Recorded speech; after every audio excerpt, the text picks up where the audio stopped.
As Christene bely ons dat alles genade is. Alles te danke aan Jesus. Maar niks toets daardie geloof soos juis die feestyd nie. Vakansies is gawes, genadetyd, rus, lag en fees. Tog laat oorvloedige genade mense soms mor.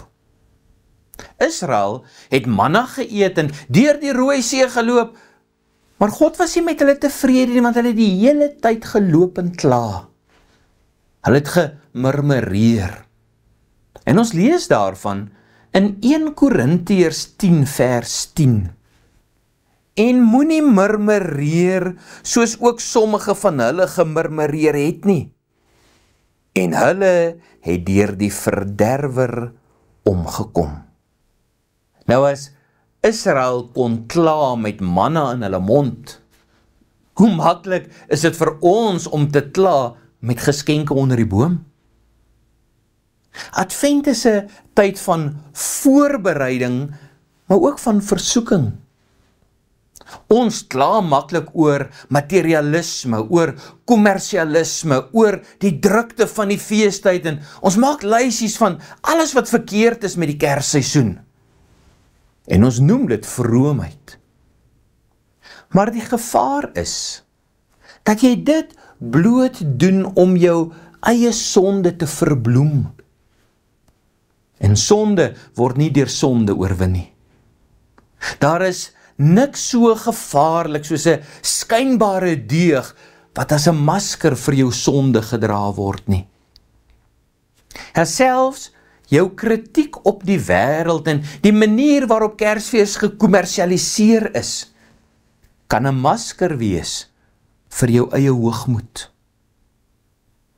In die geloofsbelijdenis van Nicea bely ons dat Christus terwille van ons mense en ons saligheid neergekom het.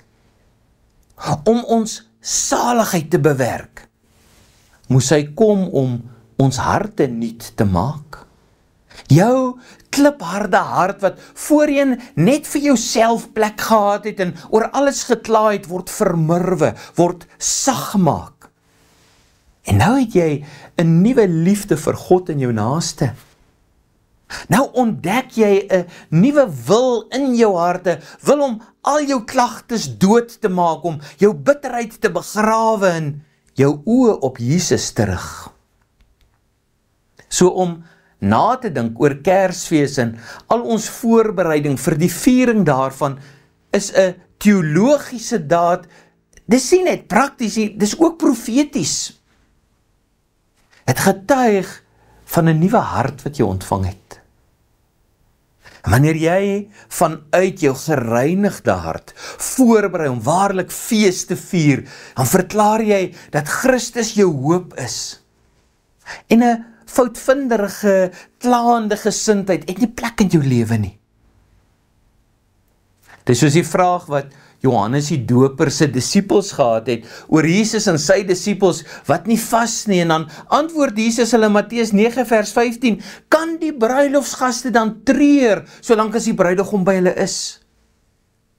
'n Kersfees is feestyd.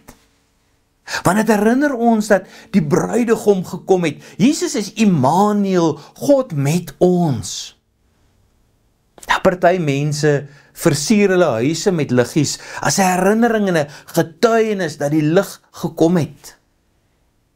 Wanneer jy die spyskaart voorberei en met gasvryheid mense nooi om hulle voete onder jou gedekte tafel te kom inskuif, dan getuig jy oor en gee jy 'n voorsmaak van die bruilofsmaaltyd van die lam.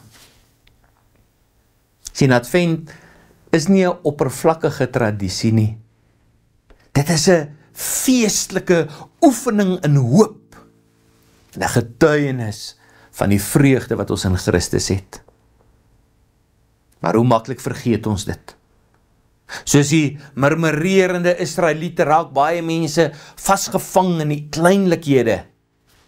Het jy gesien, hy het sy geld gemors op die duurste geskenke? Of party mense maak dit 'n kompetisie. Wie het die mooiste boom en wie die beste foto op sosiale media? Hulle kla oor die drukte en oor die baie voorbereidings oor die familie wat almal op die plaas of by die see kom kuier en wat hulle irriteer.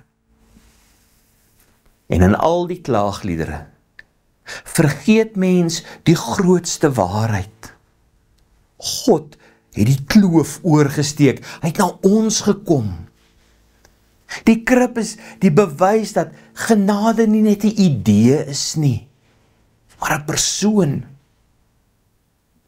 Daar is talle mense wat kla oor die kommersialisering van Kersfees, maar as jy regtig glo dat God mens geword het, sal jy nie kla oor te veel liggies nie, jy sal kla oor te min.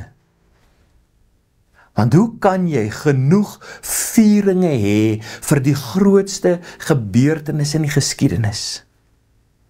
En die probleem is nie dat ons te veel fees vier nie, maar dis dat ons te min aanbid.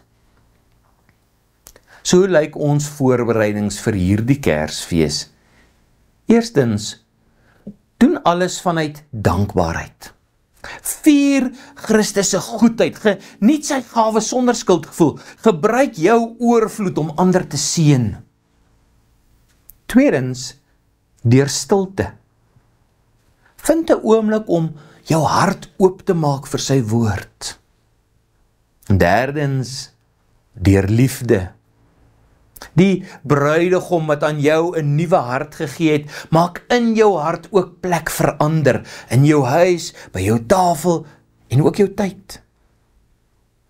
Advent is 'n tyd van voorbereiding om kragtig te getuig dat die koning het gekom en hy sal weer kom.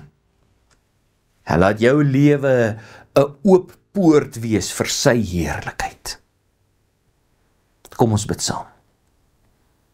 Hemelse Here, U is die bruidegom wat na ons gekom het, U is die bron van al ons feesvieringe. Gee dat ons in al ons voorbereidings vir die feesseisoen nie hiervan sal vergeet nie. En bewaar ons daarvan om al murmurerend onsself van die feestelikheid wat U gebring het te beroof. Ons bid dit in Jesus naam. Amen.